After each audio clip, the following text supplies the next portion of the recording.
Variety ரைஸ்னாலே எல்லாரும் choose பண்ணி விரும்பி சாப்பிடக்கூடிய ஒன்று. அதில் ஒன்று தேங்காய் சாதம். இன்றைக்கி நான் தேங்காய் சாதம் விளக்கேத்துறப்ப வீட்டில் நைவேத்தியத்துக்காக வைக்கணுங்கிறதுக்காக செஞ்சேன். அதனால் பச்சரிசியில் செஞ்சுருக்கிறேன். பச்சரிசியில் சாப்பிட்டோம்னா நம்ம கோவிலில் சாப்பிட்ற ஒரு டேஸ்ட் கிடைக்கும். கோவிலில் தேங்காய் சாதமும் சில கோவிலில் நைவேத்தியமாக கொடுப்பாங்க. ஸோ அந்த டேஸ்ட்டில் பச்சரிசியில் செஞ்சால் கிடைக்கும். அதனால் இன்றைக்கி பச்சரிசியில் தான் செஞ்சுருக்கிறேன். பச்சரிசியை வேக வச்சு வடிச்சிட்டு நான் 1 கப் அளவு தான் நான் எடுத்தேன். பச்சரிசி வேக வச்சு வடித்து எடுத்து வச்சாச்சு. இப்போ ஒரு கடாயில் எண்ணெய் ஊற்றி பொரிஞ்சதும் குழம்பு கடலைப்பருப்பு, முந்திரி பருப்பு, சீரகம், துருவின இஞ்சி, பொடியாக நறுக்கின பச்சை மிளகாய், கருவேப்பிலை, பெருங்காயத்தூள் சேர்த்து ஒன்றொன்னா போட போட நல்லா வதக்கிக்கிட்டே வரணும்.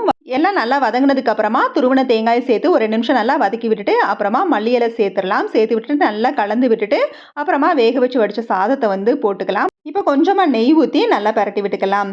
நான் பச்சரிசி சேர்த்ததுனால புதினா இலை சேர்க்கல. இதே இது சீரக சம்பா, பாஸ்மதி அரிசி இல்லை வீட்டு அரிசி சாதம் போட்டோம்னா புதினா இலை சேர்த்துக்கலாம்.